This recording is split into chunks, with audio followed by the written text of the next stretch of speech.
Hello everyone, it is F4H Racerz here, and I'm here to do a commentary on my ORL Porsche league race I did round Silverstone yesterday, which is the 15th of December 2016, and it was my debut race for F4H, and you know, I had high expectations for myself coming into this, even though it was definitely the most competitive field I've ever raced in before, but you know, it's incredibly exciting to take part in this, and you know, it was really good fun in the end. As you saw from the graphic earlier, you joined me in qualifying, and up until this point, bear in mind we had 4 flying laps. I hadn't really connected any of them, and I was still, you know, a good 2/10 off of what I wanted, because at the moment I'm on 2-minute 2.8. Well, I will be after this lap, and I was really wanting a 0.6 at the very least. So the pressure was on for this final flying lap, and as you can see, you know, the pressure's on, and I really was feeling it actually. You know, for the first time in a long time, I was quite nervous about how well I can actually connect this lap together, because obviously it's hard connecting a lap, but when you have the pressure of only having one chance to do it, it amplifies it. And I think, you know, it's a skill to be able to respond to pressure in these scenarios, which is something that I've been practicing for, you know, a good few years now in league racing. But anyway, I am green in sector 1, so that is exactly what I wanted to be seeing at this point. I hit that apex perfectly, and going through Luffield, it's a very difficult corner this. My teammate F4H ForceOne was incredibly quick through here all the time. I don't get how he was doing it. But I take it very well on this particular lap, and now I've just got to think about cops again. This is in most cars it's quite easy, I say loosely, but in this, because of the understeer, it was really difficult, but I managed to keep it just about in track limits. And as you can see, I'm 3/10 up on my 0.8, so at the moment I'm on for a 0.5, which would be an awesome lap. So I had it all to do in Maggots and Beckett's, and as you can see, I've kept it nice and clean in the track limits, but unfortunately on the exit I do miss the curb, which means that my exit is compromised quite badly. Regardless though, you know, coming up hanging straight, I should still be green, and I am, by pretty much 3/10. I did drop about a 1/10 off of my lap before, but Stowe goes really nice, as you can see, getting nicely up on the inside, using all the track. And now just for Vale, let's see how well I can do this, hitting that apex nicely. Now for the next apex nicely, and getting all the track on the outside, keeping it pinned. The car's always trying to suck itself out to the outside because of the understeer. But as you can see, I managed to put in a 0.5. I gained a lot of time in the last sector, which actually put me on pole position in the entire session of ORL. So that's 2 lobbies of 16. That lap that you just saw was the fastest, which put me on pole in lobby A. So that was an absolutely brilliant start for my well, not, I was about to say Tour then, but I meant ORL debut.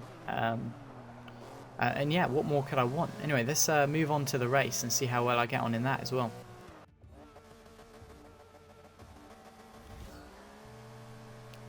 Okay, so we're now in race 1.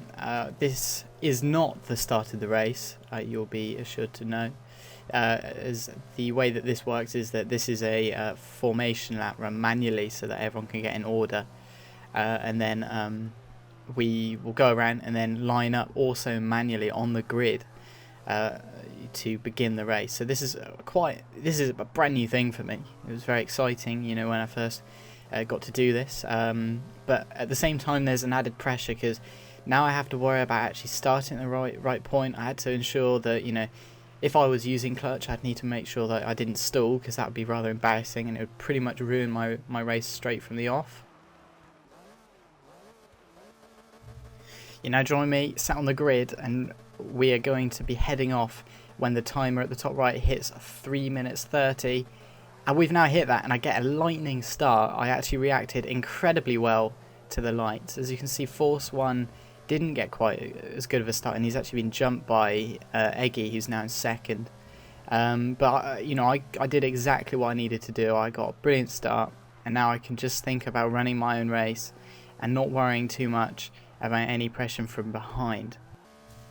Now skipping on to lap 5, you can see that ForceOne's got back into second, and I've retained my lead, but I do make a very big error coming through Brooklands as I go far too deep, and I'm punished for this, as the gap that I had over ForceOne is pretty much eliminated immediately. So now I've got to really think about his placement and how he's going to try and attack me, because he did have great pace, to be fair to him, in this race. But you know, I wasn't going to give up on that mistake, so I knew that I had to pull away. But the problem with just straight up trying to pull away is that if you take the normal racing lines, you leave yourself exposed. So my plan is to just cover up the inside line as much as I can, try and force him into a mistake, which will give me an opportunity to break away. And you know, once again, through Maggotts and Beckett's, we both take it nicely, but he manages, you know, as you'll see, to just get a little bit of a run on me, which is not what I wanted.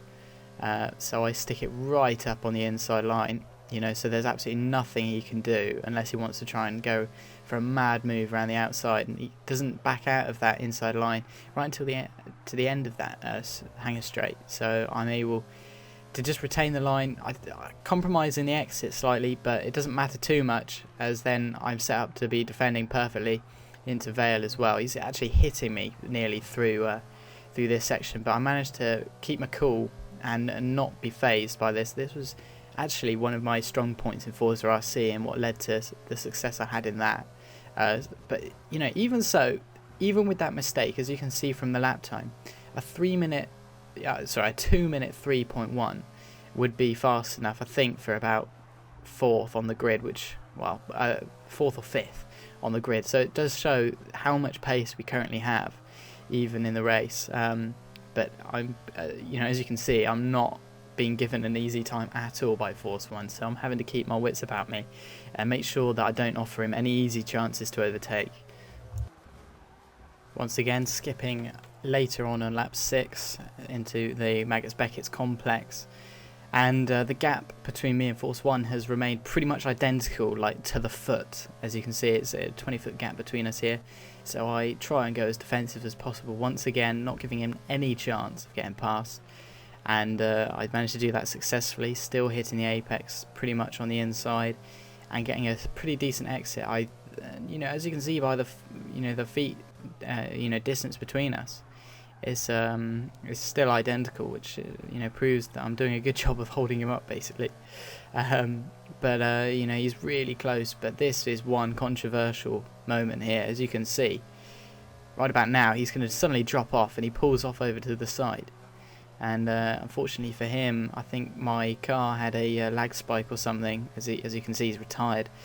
My car apparently froze on track for a brief second, for him anyway, and that caused him to run into the back of me, and it caused quite major front damage. But you know, I asked Eggy about this, and he didn't see this spike. I think it was something to do with our connections between each other from the US to the UK, so we'll have to look into that for next time. But as far as I'm concerned, it just makes my race a bit easier from here on in, to be honest. So you know, it's a shame for the team, but for my personal race, it was quite a good thing to happen, because he had so much pace. I was getting a bit worried about, you know, him eventually overtaking me. And that concludes the race. I mean, I controlled it from the front as much as I could. In the end, Eggy did catch me a little bit, because I didn't drive the perfect race after ForceOne left, but I did enough, and that's all I needed to do. So I managed to get the win in race 1 in Lobby A of ORL, which was a great result for my first race for F4H. Anyway, on to race 2 now, which is reverse grid. Here we are again for race 2. On the grid, we're starting 15th, which is not last place, because although ForceOne disconnected, the rules of ORL say that he did not complete enough laps to be counted as, you know, last place or whatever. So he, for whatever reason, he had to start last. Don't ask me why, but there we go. It's the rules are the rules, and we have gotten started, and we didn't get as good of a start this time as we did in race 1, but ultimately it doesn't matter, because our start is purely dependent on how well we can get through these cars in front, who are you know, it's quite interesting, because they are slower than us, as the race 1 results show, but not by much. So it's gonna, you know, I tried to follow these guys as much as I could to try and, you know, for them to make the space for me, I guess, as they clear all the traffic. Now as I head up the Wellington Straight, I just want to focus on trying to follow these guys ahead as closely as I can, because they're going to be eagerly trying to get through cars ahead. As you can see, there's a big cluster of them, but especially through Luffield here, I want to get on the inside, and I noticed that Matt has a line that is really favourable for me, so I follow him, and that manages to get me past Eggy on the inside. And as you can see, I did actually get very close to him on the exit, but it was clean, so that's all good. Also Cammy on the outside, I managed to get past as well, but now I try and get Matt himself, so I dive a bit up Cops. He's still there though, so now we're going side by side into Maggots and Beckett's, and this is a really deadly thing to do. It's really almost suicidal, and as you can see, I get a little drift on and I get a sim steering twitch, which is not good, so I have to get on the brakes, and that all gets a bit messy when Cammy didn't expect that, so he hits my side, he loses a lot of time. But, you know, we keep it pretty clean, you know, given the circumstances. I think that was a good job of managing to keep everyone alive in that scenario, so I was pretty happy with that. We skip on a little bit later onto lap 3, and we're still behind Matt, obviously. It's not been that long, but we have managed to catch up to the slower cars ahead. So once again, I just want to try and follow Matt as much as I can. And as you can see, he's cleared a little path for me here. But I try and catch them both out by going up on the inside, but obviously the gap is closed, and now I've got Eggy on the outside trying to get me, and this was obviously quite a bad situation. I thought I'd be taken, but luckily I had the inside line for Aintree, which meant that he couldn't quite get past. As you can see, ForceOne is really attacking Eggy behind as well, going ultra defensive into Brooklands, and now Matt and Davin Mate have collided, and now Eggy's on my inside, and you know, I think he's recreated the move that I did on him last lap, but can he make it stick though? That's the question. I managed to get a brilliant exit on the outside, so he's still sticking it up the inside, and this is not good for me because he's in range here to just dive up the inside, which he has done, and he hits my rear, causing me to go into a major slide. And with sim steering, that was absolutely terrifying, because if I had counter steered too much, I would have just flicked off into that wall, and that would have been game over, quite literally. So it was a scary time there, but I managed to get through it just alright. But the bad news for me is that we've dropped off quite a bit behind both our F4H teammates, and we're down to 13th. So we've got to try and make up all that ground again, which is a big shame, to be honest. But still, we're behind GTR Moshies, and yeah, we're attacking him quite aggressively into Stowe. Actually, we're trying to make myself, well, I'm trying to make myself known here. So I got the inside, just looking at the inside. But here's where I think, right, I'm gonna actually try and get him here. We get a tiny hit from the rear again from Cammy, but that's fine. You know, it doesn't affect us. And now trying to get the exit, which we do nicely, but the question is, am I brave enough to go out the inside of turn 1? No, I'm definitely not. But all this time you can see we're losing time to the other faster cars ahead, so I've got to think about doing something. So you can see, you know, he's getting held up, so I brake ultra late. I managed to get round his outside into Village, which is a brilliant move. I was very pleased with that, as you can imagine. So we managed to clear 2 cars as we get Davin as well.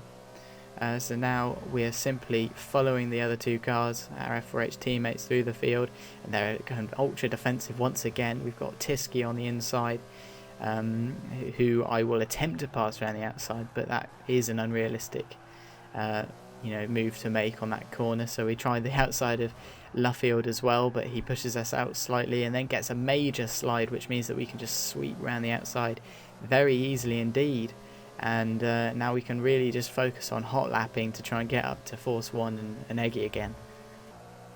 Now at the end of lap 4, as you can see, we've caught up to the other cars slightly. We're not right on the back of them, but we put in a good time, and we can now concentrate on trying to get past the other cars. But as you can see, ForceOne has hit the curb, and he's been forced to take the chicane, you know, the emergency chicane, and there's been a huge crash as Eggy was hit Matt, and it's all gone terribly wrong for them all.